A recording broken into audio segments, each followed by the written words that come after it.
Whenever an investor wants to save a tax, or salaried person or business people, the moment the last quarter of the financial year comes, people think about saving for a tax. Although in investments we have been repeatedly said that tax should not weigh your investment options, it could be part of it. Although in India we give much preference for the tax benefits rather than investments. The moment you think about tax benefits for ATC, we have a various options. Among that, there are a few investment options available to save tax, such as employee provident fund if you are a salaried person, public provident fund if you are in self-employed, and you have a tax saving fixed deposits, and you have the equity saving schemes. The moment you think about investments, we need to consider certain parameters to decide which is the best option for me to invest. If you look at it, the ELSS funds, it has a lower tax, it has an advantage of tax and lower lock-in period of time. Whereas when compared to the fixed deposit and PPF. Let me jot down one by one. We initially take ELSS, equity saving schemes, which we call predominantly as ELSS. What is an advantage on ELSS? It gives a tax benefit up to ₹1,50,000. So if you invest beyond that also, your benefits are ₹1,50,000. So if they want to invest money, after your salary person, you can deduct your employee provident fund and tuition fees, whatever the money left over, you can think on ELSS funds to do that. What is an advantage? Another advantage is it is a lower lock-in period. The lock-in period among the investment options is only 3 years for equity-linked savings schemes. Besides the lower lock-in period, it also gives another advantage of lower tax on the returns. Predominantly, equity-linked savings scheme being a 3-year lock-in period, it comes under the long-term capital gain. The amount of return earned on the investments, you need to pay only 10% tax when compared to other investments. So that's a great advantage option is there. Assume I am in mid of start of April, and that's the time you should think for savings for tax benefits. So assume you don't have 1 lakh to be invested for this particular year, you don't have the money. Since the equity linked savings scheme gives an SAP option, you can start investing every point in time. Every month, say, boil down into 5,000-6,000 rupees or 8,000, how much you want to save.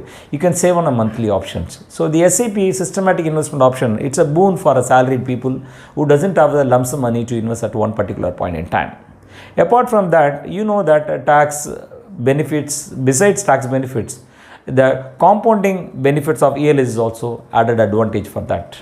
When you look at it, the ELSS performance over 3 and 5 year period of time, because a 3 years, if you try to take a 3-year performance, it's skewed towards higher returns because of the last 1 to 2 years of huge return as given in the markets. When you try to compare 5-year period, it's always given as a 20% return.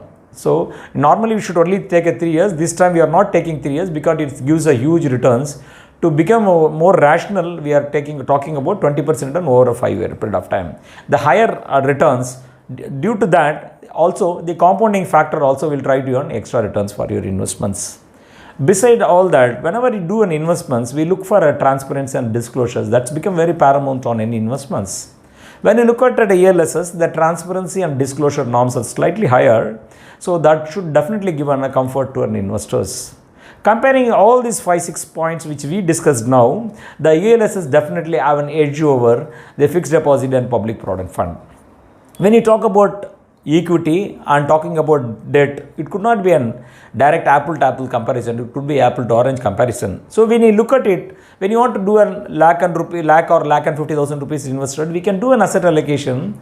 A lakh you can invest or lakh and 20,000 you invest in equity linked saving schemes and balance 30,000 towards a debt instruments. When you look at the public provident fund, the lock-in period is over 15 years of period of time, because you are building it over a period of time. Because it's higher lock-in period, it's slightly disadvantage for an investor looking to roll over money after 3-5 years period of time. Though if you want to build a retirement portfolio through tax saving, you can consider the public provident fund, because the advantage with the public provident fund vice versa with the fixed deposit is this, tax saving fixed deposit is this. The interest earned on public provident fund is tax free. So that means if you earn 7.1% return on your PPF, it's a net return is 7.1%. Besides your whatever the tax benefits you get on based on your income tax slabs. But whereas you compare a fixed deposit with a bank, which is a 5-year lock-in, the interest earned on the fixed deposit is taxable based on your tax slab. Assume hypothetically, for mathematical sake, we assume that we get 6% return on a 5-year fixed deposit. Though it's currently it's very lower. If it is 6% return, you are in 30% tax bracket. To straight, you lose 1.8% and your earning is 4.2%. When you put in fixed deposit, 5-year lock-in and try to earn 4.2% return, even if you add your advantage of the tax benefit what you have availed, the returns will not definitely beat a fixed inflation. So considering that, you are being a youngster between a 25 to 35% age, it's a ELSS give definitely a greater advantage for you rather than going with a fixed deposit in a bank.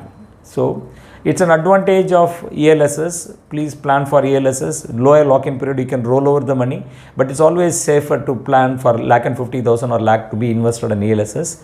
That's help you to compound your money over a longer period of time. Thanks for viewing in this video. We'll meet in some other video. Bye from Suresh Parsadi, Certified Financial Planner, founder, myassetsconsolidation.com.